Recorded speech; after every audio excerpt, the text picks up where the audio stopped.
Hello everyone, thank you so much for joining me for Plant-Based Eating for Planetary Health as part of Free From's National Vegan Week edition.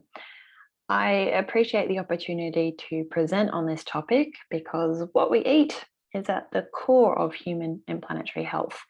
So there's a lot to cover today and a lot that I simply won't have time to cover, but I hope this gives you a really good overview of the current issues within our food system and some solutions moving forward. I begin today by acknowledging the Gungaloo people, the traditional custodians of the land on which I talk to you from today. I pay my respects to their elders past and present, and I extend that respect to any Aboriginal and Torres Strait Islander peoples that may watch this presentation. Before we dive in, a very quick introduction to me. So a big hello, my name is Emma Strutt. I'm a dietitian and fellow of the Australasian Society of Lifestyle Medicine. I serve as an advisory council member and lead Queensland dietitian for the health promotion charity Doctors for Nutrition. And along with the wonderful Ben Eidelberg in New Zealand, I'm the co-founder of the Lentil Intervention, which is an Australian and New Zealand advocacy platform aiming to raise awareness and inspire action for personal and planetary health. And outside of all of that, I'm currently keeping nice and busy studying climate change adaptation. So to set the scene a little, I like to start off with one of my favourite quotes. We do not inherit the earth from our ancestors, we borrow it from our children. And unfortunately, our children are inheriting a big problem that they didn't create because we've been kicking the can down the road for far too long now. So the latest IPCC report provided a big wake-up call to us and issued a code red for humanity. Globally, the climate has warmed approximately 1.1 degrees since 1910. Here in Australia, we've already warmed 1.44 degrees Celsius, but some polar regions have actually already seen warming of about 3 degrees. A report issued by the UN at the end of October this year states our current global trajectory has us reaching 2.7 degrees by 2100, which will be a climate catastrophe. And the climate emergency is personal. It has a human face. So human and planetary health are inextricably linked. You can't have a healthy human on a planet that is dying. And the impacts on human health will be far-reaching. And unfortunately, it's going to exacerbate existing inequalities. So things like increased air pollution, to more severe weather events, to changes in vector-borne diseases, and of course, we're going to be putting extra strains on our food and water supplies as the climate change situation worsens. And these effects are already being felt. So a perfect example of this is the 417 excess deaths on the east coast of Australia during the 2019-2020 bushfire season. This is not people who died in the fires, but those that died from respiratory and cardiovascular complications from increased particulate matter in the air. So these effects are here and now. But what does this all have to do with the food that we eat? Well, quite a bit actually. So to try and put food emissions into perspective here, this chart depicts grams of CO2 equivalent emissions from various activities and diets. So as you can see, the global average for food emissions per person per day is quite similar to that of a 40-kilometre car trip, so pretty significant already. But if we then take a look at the Australian average, it's a big jump up to 14.5 kilograms of CO2 per person per day, well ahead of that global average. And more than half of those emissions are actually coming directly from our red meat intake. Another 3.9 kilograms is from discretionary foods or non-core foods. As I'm sure many of you know, it's recommended that we halve global emissions by 2030 to limit warming to 1.5 degrees. If we were to apply that equally across all industries, that would result in a global food emissions yardstick of about 3 kilograms of CO2 per person per day. A huge difference to where we currently are in Australia and where we need to be. So considering some countries actually need to increase their food footprint to ensure nutritional adequacy, it's quite clear that we in Australia are contributing far more than our fair share when it comes to diet-related emissions. Globally, it's not looking too great either. So even if fossil fuel use was halted, emissions from our global food system alone would render it impossible to limit warming to 1.5 degrees and potentially even threaten that 2-degree target. So we've got a lot to improve on. So the general consensus is that our current food system is responsible for about a third of all human greenhouse gas emissions. It's the single largest greenhouse gas emitting sector in the world, but that also means it's our greatest opportunity. So this paper, released earlier this year, gives a really good breakdown of just where those emissions are coming from along that paddock to plate journey.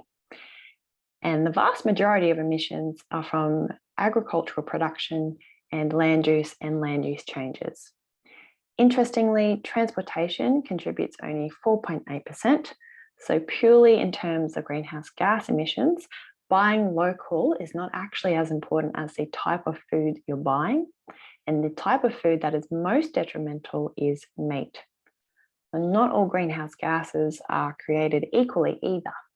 Methane emissions account for a third of food system emissions. This is mainly from livestock. And the reason methane is so important is that, yes, it is a short-lived gas compared to CO2, but it has significant global warming potential. So 34 times more detrimental when measured over 100 years, but when measured over 2 decades, it's a massive 86 times more powerful.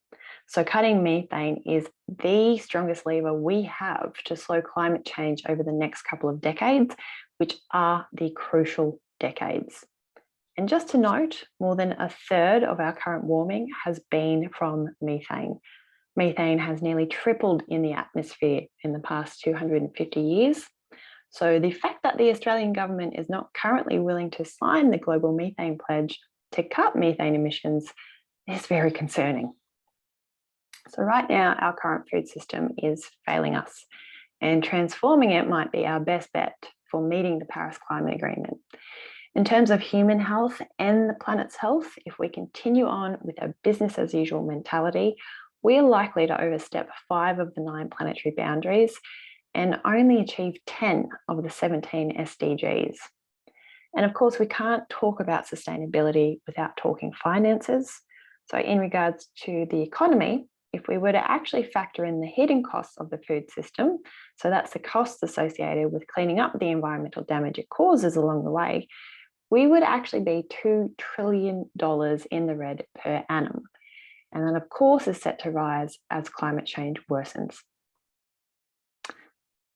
Now, not only is the global food system a significant source of greenhouse gases, it's by far the largest cause of terrestrial ecosystem destruction, accounting for 50% of global habitable land, of fresh water consumption at 70% of global use, of waterway pollution due to overuse of nitrogen, phosphorus, and intensive livestock practices, and also of biodiversity loss. So we're currently living through the 6th mass extinction event, one that is largely man-made, and our food system plays a huge role in that. So as I've just mentioned in the previous slide, humans use half of global habitable land for agricultural production, with 77% used for the rearing of livestock and only 23% for crops designated for humans. Despite being so dominant in land allocation for agriculture, meat and dairy production supplies only 17% of global caloric supply and only 33% of our global protein supply. The 11 million square kilometres used for crops supply more calories and more protein for the global population than the almost 4 times larger area used for livestock. Considering we ideally need to be rewilding land, this is an extremely inefficient use of space. 1/10 of global wilderness areas have been lost in the past 2 decades, particularly in the Amazon and Central Africa. And the animal agricultural industry is a significant driving factor. So the cattle industry is the primary driver of deforestation in the Amazon. It accounts for approximately 80% of all deforestation that's occurred there. This is the largest rainforest in the world. It's an area often referred to as both the lungs and the kidneys of the planet, and it was once a significant carbon sink. But due to deforestation and climate change, areas of the Amazon are now actually flipping to be carbon sources. We're on track to lose 40% of the Amazon forest by 2050. This situation could be absolutely disastrous for humanity. And of course, we can't talk about Amazon clearing without talking soy. So one common misconception is that the forests getting cleared for soy production are driven by human consumption. This is not the case, as 77% of global soy production is actually for animal feed. And the majority of that is going towards poultry and pig feed, which are often touted as the more eco-friendly meat choices. And we're not just losing trees here. So about 4 people are killed, murdered each week, defending land and the environment. And it needs to be acknowledged that Indigenous peoples are dying in higher numbers than any other group. And the latest data available from 2017 showed that the highest number of deaths was attributable to agribusiness. So there are a lot of ethical considerations to factor in when we're thinking about our current food supply. Deforestation in Australia specifically is quite a concern. We have one of the highest rates of land clearing in the world, and we are the only developed country to be listed as a global deforestation front. Eastern Australia, Queensland in particular, is an area of concern. So clearing in Queensland accounts for over 50% of Australia's total losses of native forest, and livestock production has been responsible for 91% of total clearing in Queensland since 1988. This is extremely concerning, as much of this is done in reef catchment areas, and of course the outcomes of that will put even more strain on an already struggling Great Barrier Reef. Every 2 to 3 minutes, an area the size of the MCG is cleared in Australia. This absolutely must stop. Australia is the worst offending country in the world for mammal extinctions. And for a more detailed discussion of this issue, I highly recommend scanning that QR code, which will take you to the Lentil Interventions podcast episode with Jared Wedderburn-Bishop. He's a past principal scientist with the Queensland Government Department of Environment and Resources Management, and talks in detail to this. And I've just mentioned those mammal extinctions, and previously I've mentioned that we're living through the 6th mass extinction event. Human health relies on biodiversity. So from medical treatments to food production, biodiversity is critical, and we're not in a good spot here. So since the rise of human civilization, 83% of wild mammals have been lost, mainly because of our agricultural practices. So 60% of all mammals on Earth today are livestock, mostly cattle and pigs, and only 4% are wild mammals. Farm poultry today makes up 70% of all birds on the planet, with just 30% being wild. This huge decrease in genetic diversity is extremely troubling. And I'd recommend scanning that QR code. This will take you to our podcast episode with Professor Corey Bradshaw, who's a global ecologist and discusses this issue in more detail.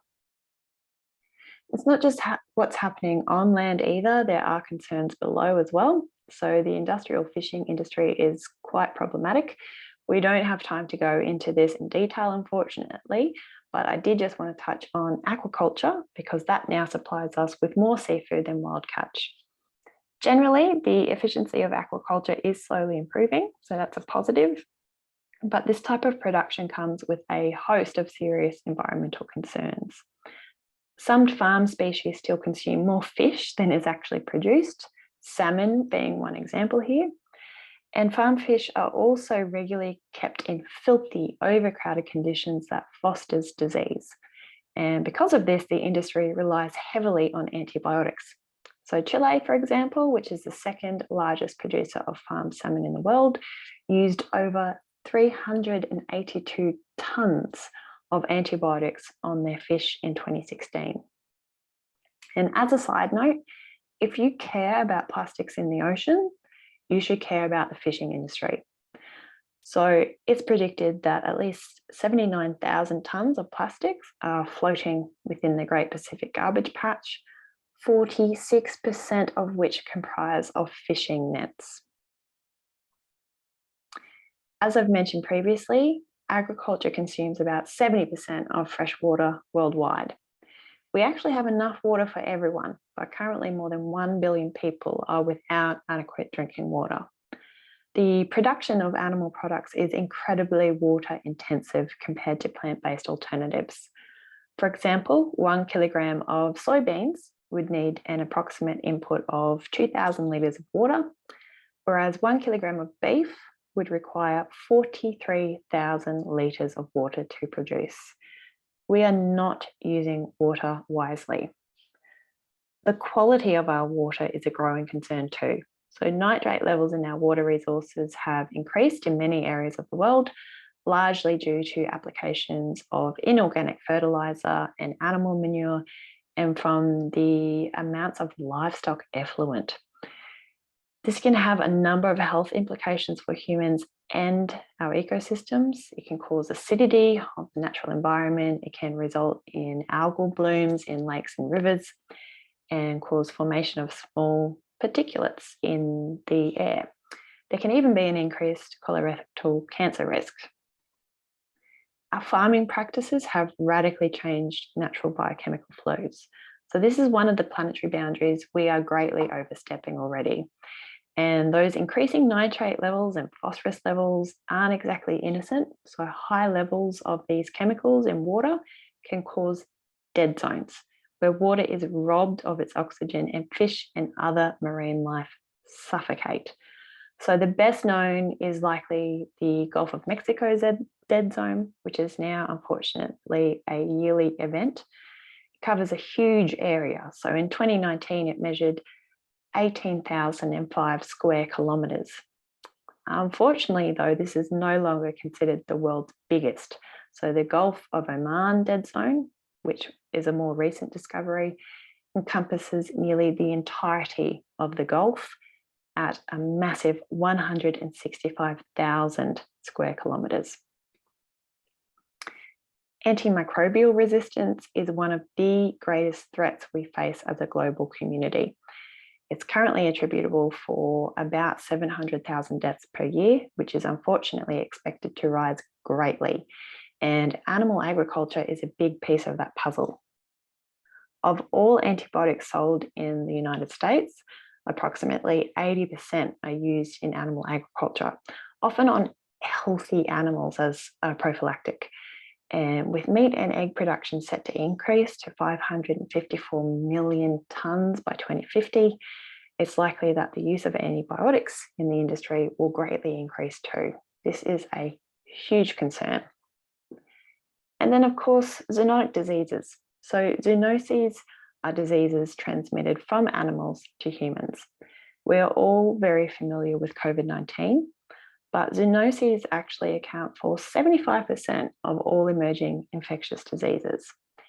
Our intensified agricultural and livestock production methods will do nothing but increase risks of a COVID 2.0.